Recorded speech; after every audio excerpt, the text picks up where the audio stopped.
তা তো দিল্লি আর বাঙ্গালার দুই সুলতানদের মধ্যে যেন রক্তক্ষয়ী হানাহানি। হ্যাঁ, তবে যেই হারুক ভাতুরিয়ার তাতে কিছুই আসে যায় না। এই যে বৃদ্ধ, কিছুতেই ঘরে থাকতে পারলাম না। হ্যাঁ, কিছুতেই ঘরে থাকতে পারলাম না। এখানে আসতে আসতে তুমি এই মুমূর্ষ, তোমার কিছু কথা শুনলাম। এই ভাতুরিয়ার কিছু যায় আসে না মানে? হ্যাঁ, আপনি কি বলতে চাচ্ছেন প্রভুপাদ? হ্যাঁ, প্রায় 2 বছরের যুদ্ধে এই মুসলমানদের শক্তি ক্ষয় হচ্ছে না, হোক না ফিরোজ শাহ কিংবা বাংলার সুলতানের। ভাতুরিয়ার এতে কোনো লাভ ক্ষতি নেই? প্রথম যুদ্ধ যেমনি, দ্বিতীয় যুদ্ধ তেমনি। তবে হ্যাঁ, ওই ফিরোজ শাহ জিতলে এখানকার হিন্দু প্রধানদের লাভ আছে। ফিরোজ শাহ তেমন ঘোষণা আছে।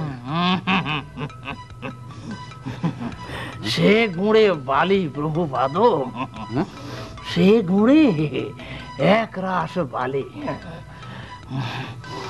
বড় জোর করদ রাজ্য। তাহলে তাহলে এখানে এখানে এলাম কি পরশ্রী কাতরতায়।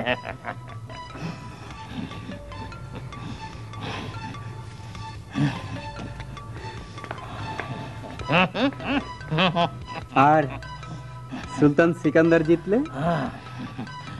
এই প্রভুপাদের অবস্থা যেই সেই। মন্দিরের দেবদাসী হারা অতৃপ্ত হই ওই প্রভুপাদ।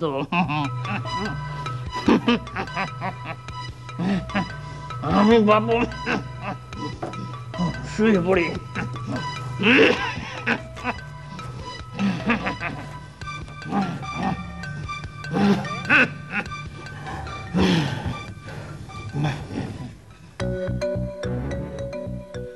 একডালার এই দ্বিতীয় যুদ্ধেও হেরে গেলেন দিল্লির সুলতান। অবশ্যই ভাতুরিয়ার জন্য এই ফলাফল আনন্দের, এই জন্য যে ভাতুরিয়ার জমিদার ছিলেন সুলতান সিকান্দারের পক্ষে। যাই, ভাতুরিয়ায় ফিরে যাই, সংবাদটা সেখানে যথেষ্ট আনন্দের হবে।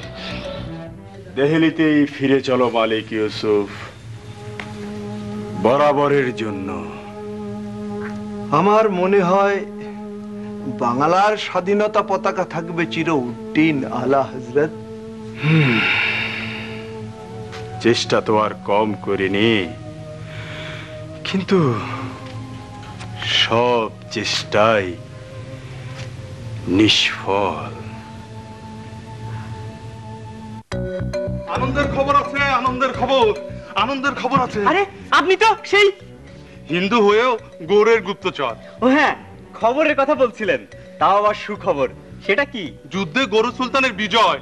আর আর কি সুখবর? কি? ভাতুরিয়ায় জন্ম নিয়েছেন শ্রী গণেশ চন্দ্র। হ্যাঁ হ্যাঁ, গণেশ। হ্যাঁ, ভাতুরিয়ায় জন্ম নিয়েছে শ্রী গণেশ চন্দ্র, ভবিষ্যতে রাজা গণেশ।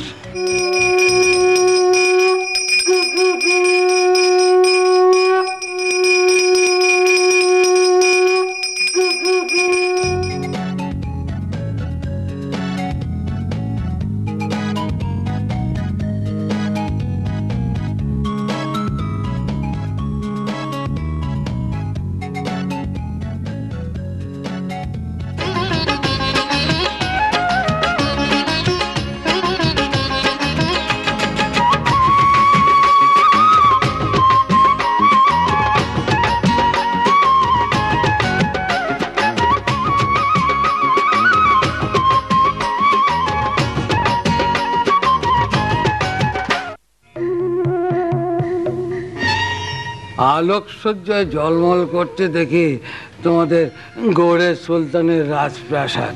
এই ব্যাপার কি হে যুবক?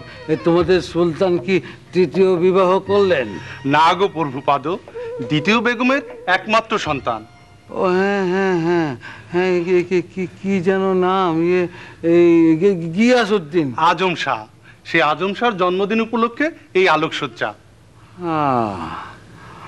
বহু বছর পর তোমাদের এখানে এলাম, এসে তোমার সঙ্গে দেখা, এসে শুনলাম সুলতানের প্রথম পক্ষের সন্তান সংখ্যা মাত্র 17, আর দ্বিতীয় স্ত্রী সন্তান সংখ্যা ওই একজনই, গিয়াসউদ্দিন আজম শাহ।